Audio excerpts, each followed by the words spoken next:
ধনপুর বিধানসভার বানিয়াছড়া গ্রাম পঞ্চায়েত এলাকায় একটি বাইক দুর্ঘটনার মীমাংসার নামে লক্ষাধিক টাকা আত্মসাতের অভিযোগকে কেন্দ্র করে ব্যাপক চাঞ্চল্যের সৃষ্টি হয়েছে। অভিযোগ অনুযায়ী প্রায় 1 মাস আগে বানিয়াছড়া এলাকায় একটি বাইক দুর্ঘটনায় চুন্দল কুকিয়াছড়ার বাসিন্দা আবুল মিয়ার ছেলে মন্নান মিয়ার মোটর সাইকেলের সঙ্গে স্থানীয় বাসিন্দা ভজন দাসের সংঘর্ষ হয়। দুর্ঘটনায় গুরুতর আহত হন ভজন দাস।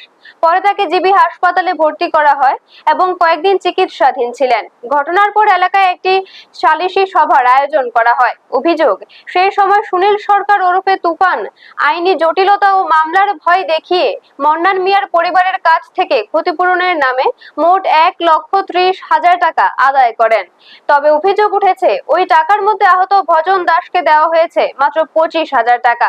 বাকি 1,05,000 টাকা আত্মসাৎ করা হয়েছে বলে দাবি মান্নান মিয়ার পরিবারের সদস্যদের। বিষয়টি প্রকাশ্যে আসতেই এলাকায় তীব্র প্রতিক্রিয়া দেখা দেয়। অভিযুক্তের বিরুদ্ধে প্রতারণা ও টাকা আত্মসাতের অভিযোগ তুলে মন্নান মিয়ার পরিবার মেলাঘর থানায় লিখিত অভিযোগ দায়ের করার সিদ্ধান্ত নিয়েছে। ব্যুরো রিপোর্ট, নিউজ তৎকাল 24। আমার নাম হাসিনা দিদি। বাড়ি কোন জায়গা? কুকিয়াছড়া।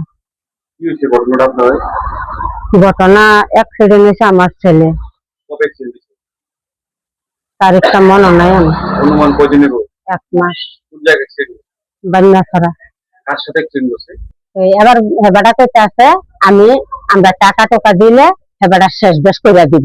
হেবাটার কাছে দায়িত্বটা দিছে, আনাইলে মার্ডার কেস করে দিব। মার্ডার কেস করে দিব।